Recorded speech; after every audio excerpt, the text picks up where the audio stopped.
Hey, I'm ChristopherJMUA and welcome back to my channel. Unless you've never been here, of course, then welcome. I'm so glad you stopped by because today we are reviewing the Urban Decay Naked Ultraviolet palette.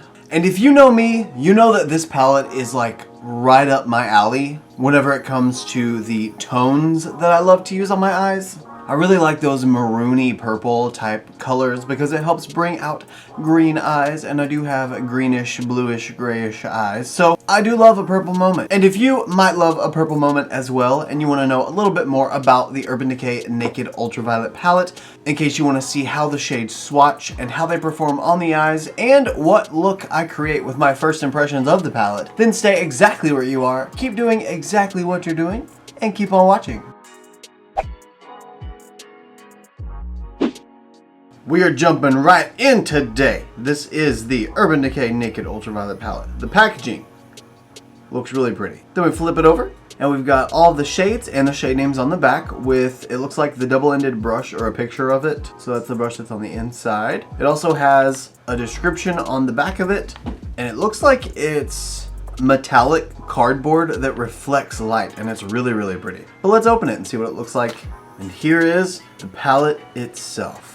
I don't know why, but I really, really like that. I love how the font is above the background a little bit. Like it looks like it's raised and creating a drop shadow. That is really, really pretty packaging. I do like that. Then the back is just a flat, deep purple. And then if we open it up, here is the palette itself and all of the shades within. Pretty standard Urban Decay Naked layout. Oh, the brush just fell out. It doesn't look like it had a plastic protector sheet inside of it. But there she is.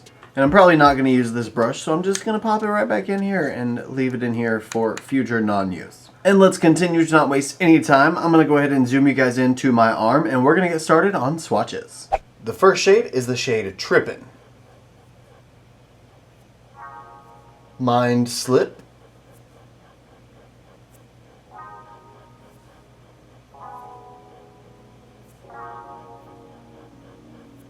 Dazed.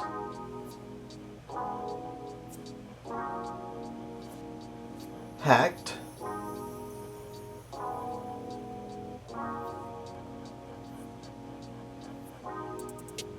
VR.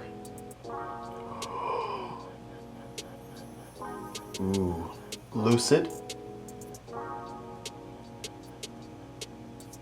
Optimized.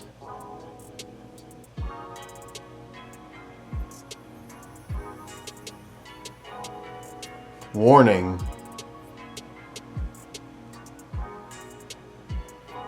The shade Cyberpunk. Euphoric. Purple Dust. And Digital. Okay, and that's the entirety of the Urban Decay Naked Ultraviolet eyeshadow palette. As always, I will insert photos of the swatches, one with flash here,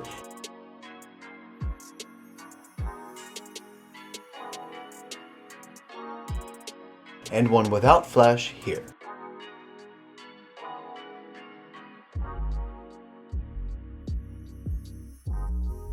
And here is our close-up of all the swatches as well.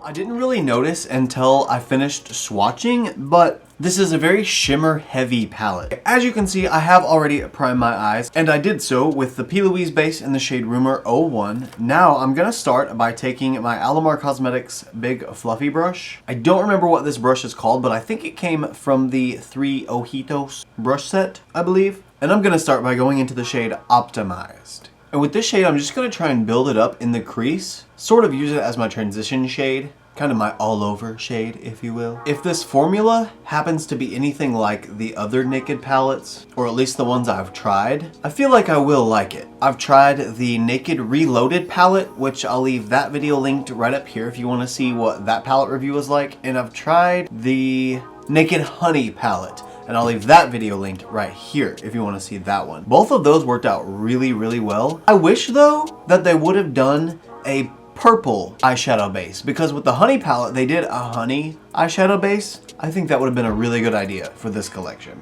because I love my purple tones. I always will love my purple tones, I think, because they just look so pretty. That is a very pretty pastel purple. Oh wow, it has a little bit of a sheen to it. Now that the shade Optimized is applied and blended out everywhere, I'm gonna use the Morphe M507 pointed blender brush, and I'm gonna go into the shade Mind Slip. And with this one, I'm gonna take it right in my inner corner area and just start building it up, seeing if I can turn it into, yes, that color, that peachy, beautiful tone right there. I love that color. You know, I also decided to pull up Mind Slip into the upper part of the crease. I thought it looked really cool by the brow bone because it has this like shape that it took on whenever I was applying the color that I thought looked really cool, and I wanted it to just kind of go up and back and have the purple shade be in the back part of the crease, or the lower portion of the crease. I just thought it looked really pretty and I wanted to stick with it. Yeah, I like that. Okay, time to move on. Since the bright colors are now done and applied, and they look really, really cool to me. I like this a lot. I don't think I've ever used an orange by a purple, so it's a nice touch. I'm gonna use the Morphe M456 at this point and go in with the shade Hacked to start deepening everything up. Wow, that shade is very powdery. Also, wanted to mention that the orange shade and the purple shade actually blended in really well together. They're both super soft, they build up nicely, and they perform well. So nothing to complain about so far. I'm realizing now that maybe this shade wasn't the perfect shade to use to deepen up the crease, but honestly, there's not really too many shades that I can use to deepen up the crease, aside from Digital at the very end of the palette, but that's a dark shimmer shade. It's not a dark matte shade. So as far as deepening is concerned, it doesn't look like with this palette you're gonna be able to get too deep with it. Honestly, that's about as deep as you're gonna get. For the lid, I think I'm gonna play around with the shimmer a little bit. I'm gonna use this flat Morphe packing brush. Got a little bit of a fluffy end to it. And I'm gonna use the shade Euphoric. And we're just gonna take her and put her right on the center of the lid and see what happens. No cut crease, no base, no spraying, just right on. Wow, it looks like a bluish purple glow. That's pretty. It's not powerful at all. It's obviously gonna take quite a lot of building up to actually get there, but it's not a bad wash of color. I'm not satisfied with the brush application, so I am gonna take my ring finger and just go right into it and see what happens.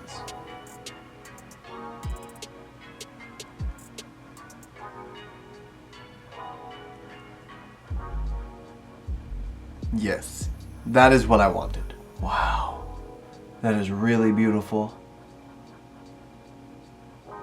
Okay, that is really pretty. I'm very happy with that shade, and I'm very happy with the fact that I decided to add it because it's just gorgeous. Now I'm gonna take the Vintage Cosmetics Company brush. It's step 1 for the money, and I'm gonna go into the shade Purple Dust. And with this, I'm gonna start packing it right on this outer edge of my lid. Essentially my outer V. But I'm not really gonna take it up too much into my crease. I don't want it to be my crease color, so I don't want to carry it up too high because I'm afraid it'll get too dark. And I'm gonna use it all on the outer half of my lid. That is so pretty! And it really changed the shape of the look very quickly. Now, since I have this really weird edge on the side, obviously where that color cut off, I'm gonna go back in with the Morphe M456 that I used in the shade Hack and take a little bit more of the shade Hack and just blend out those edges with that deeper shade on it. Not only will this help me deepen up my crease just a little bit more, but it will also make that shade look a little less disconnected from the rest of the look. I wish the peach shade and the purple shade, the Optimized and Mind Slip, I wish they had more pigment in them rather than being more of like these pastel tones, because it's kind of hard to make those tones pair with a lot of these shimmers. If you're just doing one matte in the crease, one shimmer on the lid, I can see that being really beneficial, but to build a look with many shades to try and test out the palette, like in this scenario, it's kind of hard to pull these together to create something. I'm just gonna try a dry brush first and see if it'll stack up. Oh my gosh, that's beautiful. I love it and it worked. I'm so excited. Now before I finish with this shade, I actually am gonna take some of it and spray the brush and apply it, because I would really like to see if these metallic or shimmer shades will let me build them up and get them extra shiny and sparkly and metallic with some spray. That actually did help quite a bit. Not only did it help with the pigmency of the actual shade that I was using, but it also helped with the reflect that it has. I just can't believe how beautiful this blue is. Okay, I'm done with Lucid. I promise, no more Lucid. And the new color for today is Trippin'. And I feel like that's about the best chance I have on a brow bone highlight. Okay, I'm okay with that. That's good. And here I'm just very lightly patting it onto my brow bone, because I'm also gonna take the big fluffy Alamar brush that I used and take a little bit more of the shade Optimized and just blend out the lower portion of what I just laid down. That way it looks like a seamless transition into that brow bone highlight. There we go. It's very pretty. Added a little dimension too, made it look a little more lifted. Okay, now that that's done, it is finally time to take the shade Digital, and I'm going to use this flat-ended Morphe brush. And with this, I'm just gonna start lining my lash line. I'm literally putting the brush right on top of my lashes and pressing it into my lash line. Okay, either I'm crazy or this shade just does not want to show up on top of these shadows. But really, it's not showing up on top of them. I keep adding more and pressing it down. Oh wait. No, when I compare it to the other eye, it definitely is more defined at the lash line. I guess I just wasn't really noticing. Okay, so now I'm gonna do that on the other side. I have now finished applying the shade Digital onto my lash line, so it looks like I have really dark lashes. And I don't right now because they are covered in eyeshadow. So this is pretty much it for the whole upper portion of my eye, my crease, my lid, my brow bone. I am still gonna add a wing shape with the shade Digital, but I wanna wait until I get my face makeup done so I can have a clean cutout of where that wing should go. It's not cheating if you're using your resources. Anyway, I'm gonna go ahead and go off camera, do all of my face makeup, my brows done, my lashes applied, have pretty much the whole shebang completed. Then we'll come back and I'll finish off the look. So I'll see you guys in just a second. Face makeup is now complete. And before I go in and finish off the lower lash line, I do want to go ahead and use the flat brush that I used earlier in the shade Digital and use the shade Digital and create a wing shape off of my lash line. I'm pretty much going to use it just like a liner would be used, just with a shadow and a flat brush instead. You know, that's actually really pretty. I might not carry that around and through to make that thick wing shape. I kind of like how it's just that super thin line finishing out the lash. Wow, that looks really cool. Okay, now let's finish off the lower lash line. Believe it or not, I'm actually gonna take the same shade and the same brush. And on the outer portion of the lower lash line, I'm just gonna start stamping this shade on, probably just about the outer third of the eye. Perfect, so just the outer area. Next, using the Morphe M321 pointed blender brush, I guess I would call it that. Now I'm gonna use the shade Optimized again, and I'm just gonna blend out Digital with Optimized.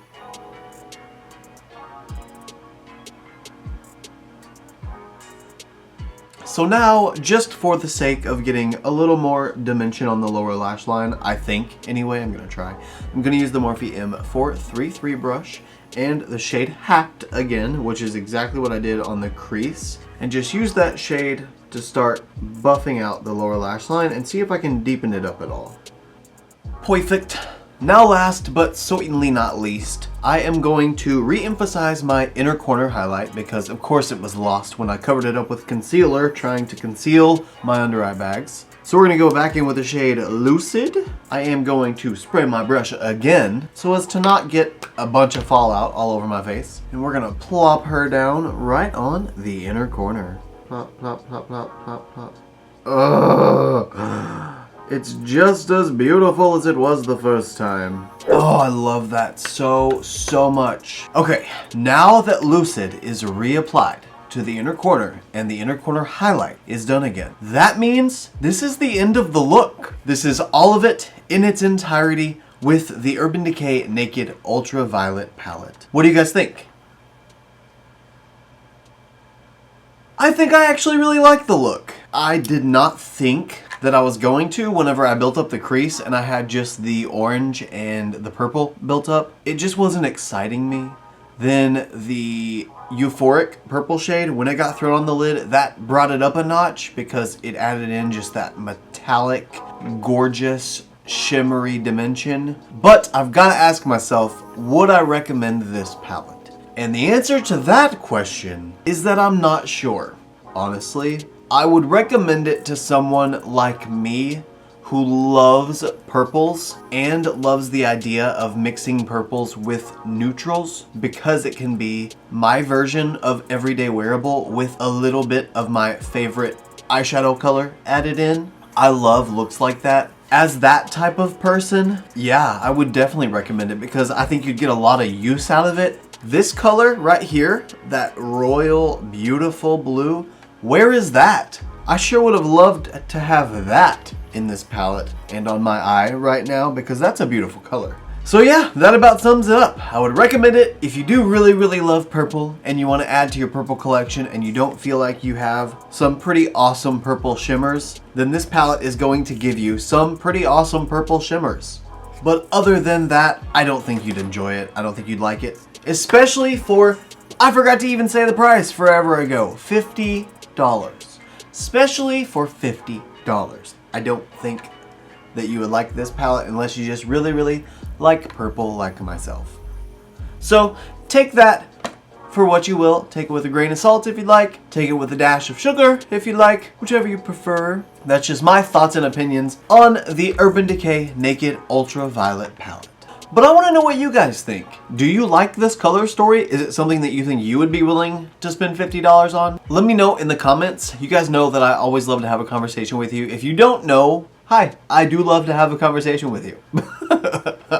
But really guys, I'm usually hanging out in the comments, trying to catch up with you guys and hang out in the comments and make sure that I reach you back whenever you do comment because I appreciate the comments. I appreciate the likes. I'd be nowhere without you guys. You are my blending beauties. Anyway guys, that is it from me. If you liked this video, please don't forget to give me a thumbs up because it does let me know that you like my content and it also lets others know that you like my content. Also, if you like this look and you want to see more looks like them, you can follow me on Instagram, Twitter, and Snapchat, and TikTok. My username is the same for everything. It's just ChristopherJMUA. And if you gain nothing out of this video, if you gain nothing out of any of my videos, please at least gain this. And that is to always remember and never forget that you are absolutely beautiful. And I love you guys.